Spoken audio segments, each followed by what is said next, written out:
कोई शक नहीं कि कैलाश पर्वत धार्मिक दृष्टि से बहुत ही ज्यादा महान है। कैलाश मानसरोवर हिंदू धर्म में सबसे ज्यादा पवित्र जगह मानी जाती है। यह जगह अभी तिब्बत में स्थित है और जैसे कि आपको पता होगा कि चाइना ने तिब्बत के ऊपर कब्जा किया हुआ है, जिसके चलते कैलाश पर्वत के ऊपर भी चाइनीज गवर्नमेंट का हक है।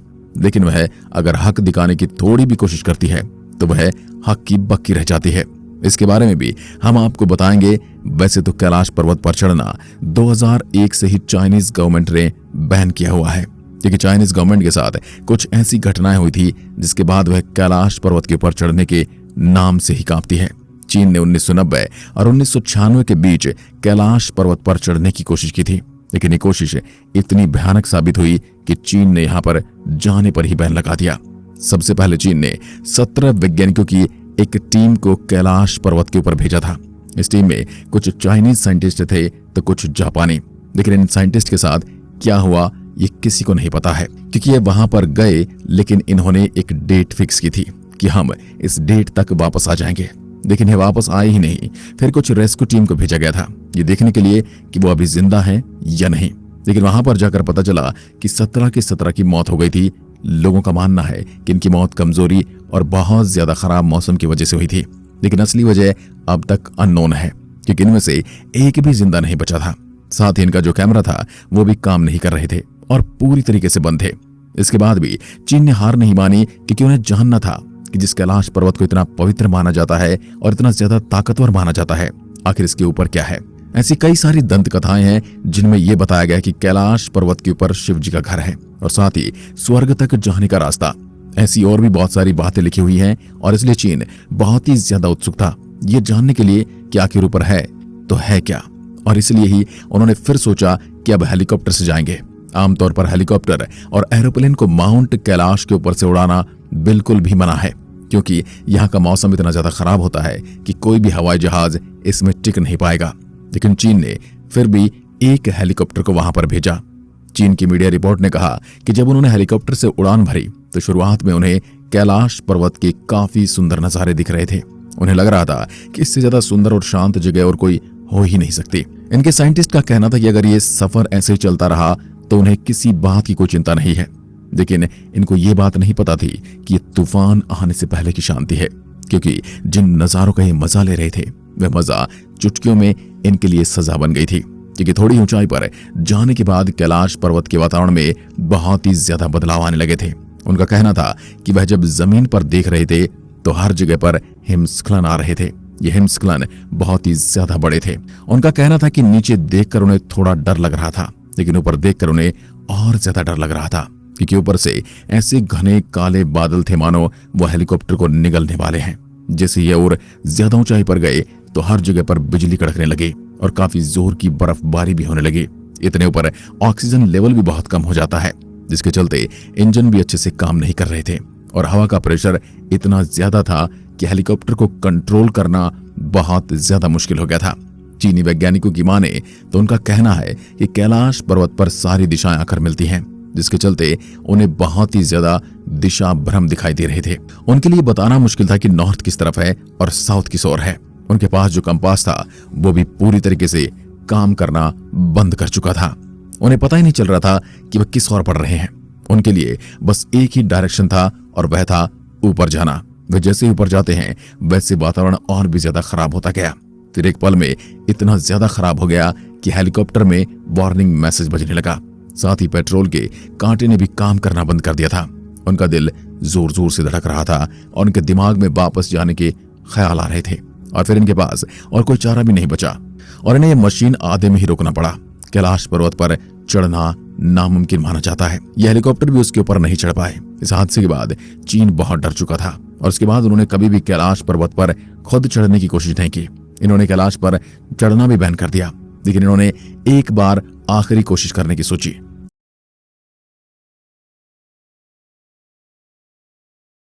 जंगली रमी पे आओ ना महाराज, 24/7 कस्टमर सपोर्ट के लिए हाजिर हैं आपकी खातिर। बार आखिरी कोशिश करने की सोची और दुनिया के 4 सबसे बेहतरीन माउंट क्लाइंबर्स को बुलाया और उन्हें यह मिशन दे दिया कि तुम्हें कैलाश पर्वत के ऊपर चढ़ना है। इन चारों ने सोचा कैलाश पर्वत के एकदम ऊपर जाने से बस थोड़ी नीचे एक जलधारा बहती है और इनका प्लान वहां तक ही पहुंचने का था। इन चारों ने अपने एडवेंचर को शुरू किया। कहते कि 1 हफ्ते तक इनका कोई अता पता नहीं था, लेकिन इसके बाद रेस्क्यू टीम को इनकी मदद के लिए भेजा गया और तभी ये चारों जिंदा मिल गए। लेकिन इनकी हालत बहुत ही ज्यादा खराब थी। इनकी आंखें अंदर जा चुकी थी, इनके नाखून और बाल बहुत ज्यादा बढ़ चुके थे और बाल सफेद हो चुके थे। इनके चेहरे पर झुर्रियां आ गई थी। ये ठंड से कांप रहे थे और ये बहुत ज्यादा कमजोर हो चुके थे। बाहर की दुनिया के 8 दिन के लिए 25 साल जितना बड़ा समय लग रहा था। इन चारों को जल्द से जल्द हॉस्पिटल लेकर जाया गया, लेकिन ये सही अवस्था में आते उससे पहले इन चारों ने अपना दम तोड़ दिया। माना जाता है कि कैलाश पर्वत पर इंसानों की उम्र बहुत तेजी से बढ़ने लगती है। आमतौर पर हमारे नाखून और बाल बढ़ने में 2 हफ्ते का समय लगता है, लेकिन कैलाश पर्वत पर बस 12 घंटों के दरमियान ये सब बढ़ जाते हैं। ये टाइम ट्रेवल नहीं तो क्या है? माना जाता है कि यह शिवजी का कवच है ताकि कोई भी कैलाश पर्वत के ऊपर तक न पहुंच पाए।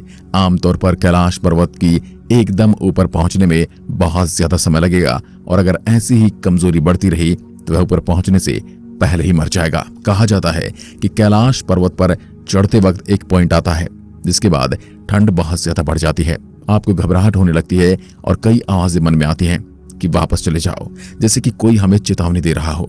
जिन्होंने इस पर चढ़ने की कोशिश की है, इनका कहना है कि इसके ऊपर किसी पैरालौकिक शक्ति का हाथ है। वैसे तो सवाल तो मन में यह आता है, क्या आज तक कैलाश के ऊपर कोई नहीं चढ़ा है? देखा जाए तो एक व्यक्ति है जिनका नाम था मिलारेपा। ये एक बौद्ध भिक्षु थे और ये 1128 में कैलाश पर्वत के ऊपर चढ़े थे। माना जाता है कि मानव इतिहास के यह इकलौते ऐसे व्यक्ति थे जो यहाँ तक चढ़ सके थे। वैसे नीचे आने के बाद इन्होंने किसी से बात नहीं की थी, जिसके चलते हम यह पता नहीं लगा सके कि ऊपर क्या है, और इन्होंने अपने किसी भी लेख में या किसी भी भाषण में इन्होंने नहीं कहा कि ये कभी ऊपर गए थे। वैसे लोगों का कहना है कि मिलारेपा पहले से काफी ही तेजस्वी थे, लेकिन कैलाश के ऊपर से आने के बाद उनमें बहुत बदलाव आया था। उनकी आंखों को देखकर ऐसा लग रहा था जैसे उन्होंने दुनिया का सच जान लिया हो। उनका स्वास्थ्य पहले से बहुत ज्यादा अच्छा था, लेकिन फिर भी उन्होंने 7 साल के बाद 1135 में इस दुनिया को छोड़ दिया। दोस्तों, कैलाश पर्वत के बारे में कई और खास बातें हैं, जैसे कि धरती के एक और उत्तरी ध्रुव है और दूसरी ओर दक्षिण ध्रुव। दोनों के बीचों बीच स्थित है हिमालय। हिमालय का केंद्र है कैलाश पर्वत। वैज्ञानिकों के अनुसार ये धरती का केंद्र है। ये एक ऐसा केंद्र है जिसे एक्सिस मुंडी कहा जाता है। एक्सिस मुंडी अर्थात दुनिया की नाभि या आकाश ध्रुव और भौगोलिक ध्रुव का केंद्र। यह आकाश और पृथ्वी के बीच संबंध का एक बिंदु है जहां 10 दिशाएं मिल जाती हैं। रशिया के वैज्ञानिकों के अनुसार एक्सिस मुंडी वह स्थान है जहां अलौकिक शक्ति का प्रवाह होता है और आप उन शक्तियों के साथ संपर्क कर सकते हैं। ये दुनिया की सारी दिशाएं यहां कर मिलती हैं। कुछ मानते हैं और जानने के बाद आप सब कुछ देख सकते हो, लेकिन इसके ऊपर जो कुछ भी है पक्का कुछ खास है। एक रशियन वैज्ञानिक है जिनका नाम है अर्नस्ट मुराशेव। इन्होंने अपनी जिंदगी कैलाश पर लगा दी। इन्होंने एक किताब भी लिखी है जो कि पूरी कैलाश पर्वत के ऊपर इनकी थ्योरी से बनी है। इनका मानना है कि पर्वत के ऊपर कोई बहुत ही बड़ी शक्ति है जिसे इंसान नहीं समझ सकता है। इनका कहना है कि अगर आप कैलाश पर्वत पर 1 महीने रुकोगे तो आपकी जिंदगी के 25 साल ले लेगा। दोस्तों, कहना है कि कैलाश पर्वत के ऊपर नहीं, कैलाश पर्वत के अंदर भी अलौकिक शक्ति है। उनका कहना है कि जब कैलाश पर्वत में रात हो जाती है तो एकदम शांत माहौल में आपको एक धुन या फिर ओम की आवाज सुनाई देती है। इनका यह भी कहना कि कई बार आपको पहाड़ के अंदर से फुसफुसाने की आवाजें सुनाई देती हैं। कई बार पहाड़ के अंदर से चट्टानें गिरने की या फिर कुछ बनने की आवाजें भी आती हैं। इनका यह भी मानना है कि पहाड़ के अंदर कोई रहता है। इनका कहना है कि इसके बाद इन्होंने जब अपने साथियों के साथ यहाँ पर थोड़ा वक्त बिताया तो इन्हें यह महसूस हुआ कि पक्का इस पहाड़ के अंदर कुछ है। वैसे तिब्बत की पुरानी किताबों में ये सब लिखा है कि कैलाश में एक ऐसी जगह है जहां से आप स्वर्ग में जा सकते हैं। इस स्वर्ग को संभाला कहा जाता है। कई हिंदू और टाइबेटियन ग्रंथ में लिखा गया है कि यहीं से सारे देवी देवता जन्मे थे और यह भी माना जाता है कि कृष्ण भगवान का जो आखिरी अवतार होगा, जिस दुनिया से पाप का नाश करेगा, वो यहीं से आएगा। और अंश की बात सुनने से ये लग रहा है जैसे कि संभाला कैलाश के अंदर है और शायद उसके ऊपर से संभाला तक जाने का रास्ता हो। वैसे अंश के बाद और भी लोग हैं जो अब कैलाश पर्वत पर गए तो उन्हें अलौकिक शक्ति का एहसास हुआ। साथ ही दोस्तों, कैलाश की जो परछाई होती है वो एक स्वास्तिक जैसी है। अब दोस्तों, हम इन सब बातों की पुष्टि नहीं करते, बल्कि जो फैक्ट लोग बता रहे हैं हम उन्हें आपके सामने रख रहे हैं।